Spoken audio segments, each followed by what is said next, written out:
Welcome back, grade 12. This is the last video where we are looking at situations where Newton's second law in terms of momentum and impulse problems are discussed. Video number 4. The example is example number 6, and we have the situation where during a road safety test to demonstrate the effectiveness of airbags, a crash test dummy with a mass of 60 kilograms is placed in the passenger seat of a car with no airbags. The car crashes into a wall and the dummy is flung into the windshield, colliding with it at 30 meters per second. Coming to rest in 0.6 seconds. Calculate the net force acting on the dummy. In order for us to calculate the net force on the dummy, we need to take in consideration the change in momentum of the dummy and the time.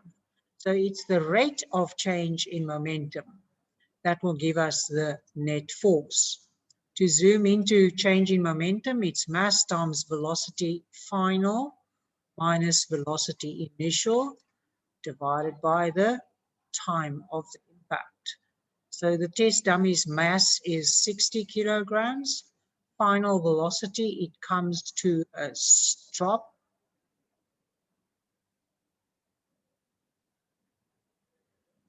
And it starts hitting the windshield at 30 meters per second, and the time of the impact is 0.6 seconds. So the net force acting on that dummy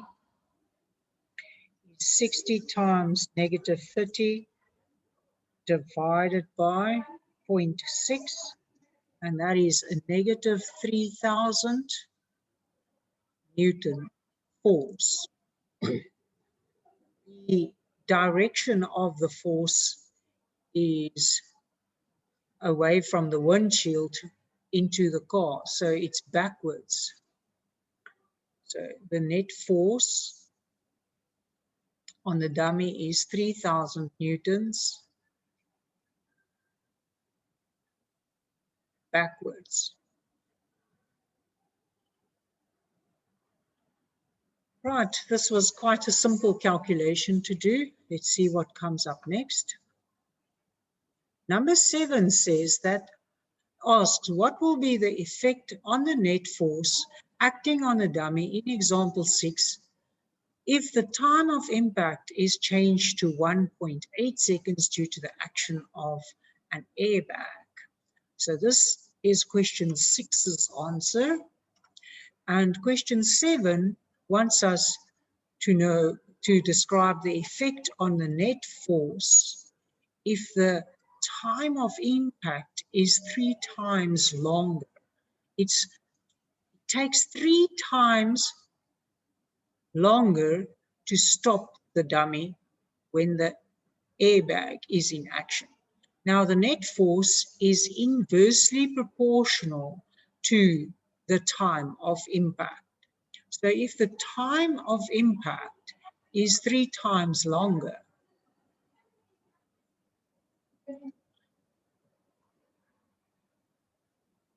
then the net force will be 3 times smaller. So the F net will then be 1,000 newtons, which will have a less devastating effect on the passenger.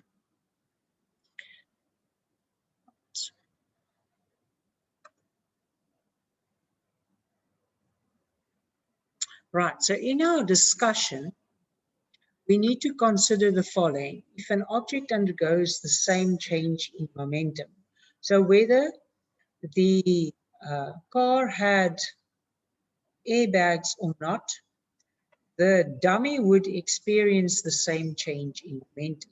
So the net force will be is inversely proportional to the time of impact. So an increase in time will decrease the net force. The next question, question 8, we need to use the principles of physics to explain why a golfer follows through with the club after teeing off. Now, we've discussed this in class, but let's go through it again. So if the golfer follows through, then the time of impact is greater. Now, a golfer would have a constant net force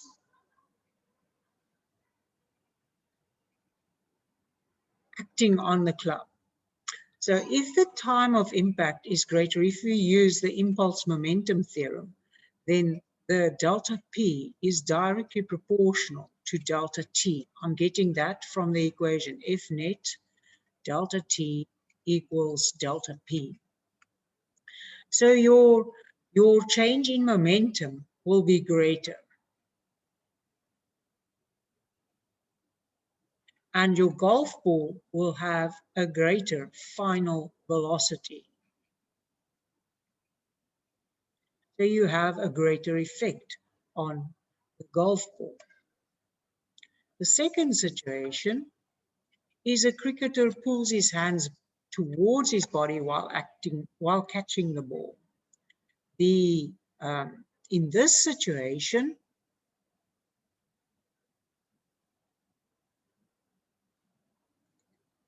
you are increasing the time of impact.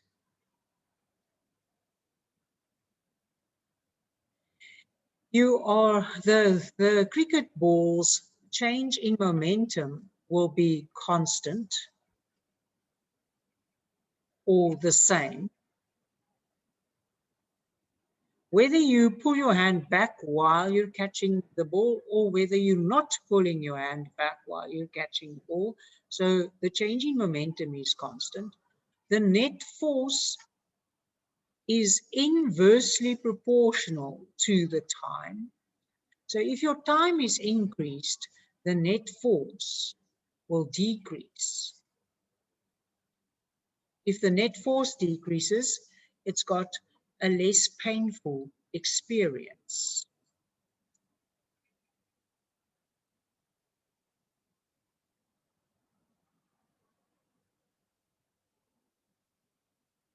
On your hands by catching the ball like that. The next one, arrestor beds can slow down and stop a truck whose brakes have failed.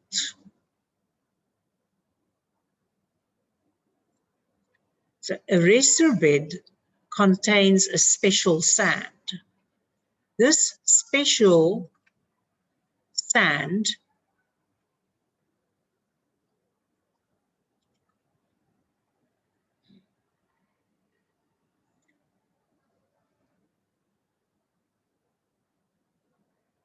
exerts a net force on the truck. Now we want the truck to stop. So this will be a greater net force.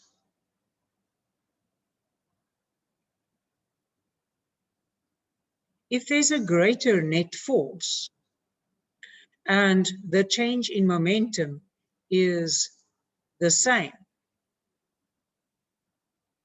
then because delta T is inversely proportional to the net force, a greater net force will decrease the stopping time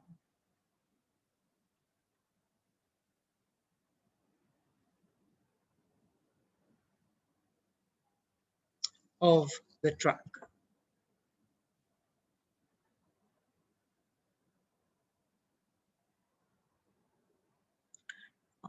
Last one. I think we've discussed this one more than enough, but let's go through it. Modern cars have safety features like crumple zones.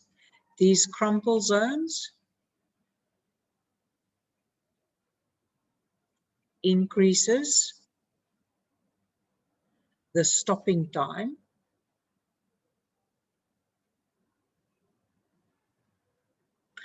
the change in momentum will be the same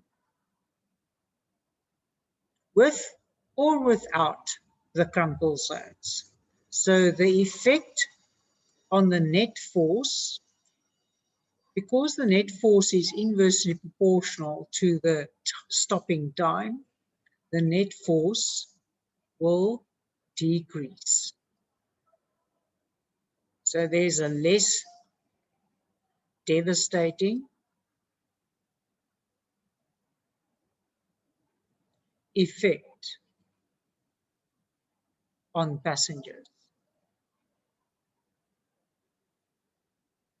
Oh, your teacher can't spell. Right, so there are some different angles to look at situations in terms of net force, change in momentum, and the time that the net force acts on the object in order to change the momentum. I hope these videos have helped you to understand the work better. Thank you for watching.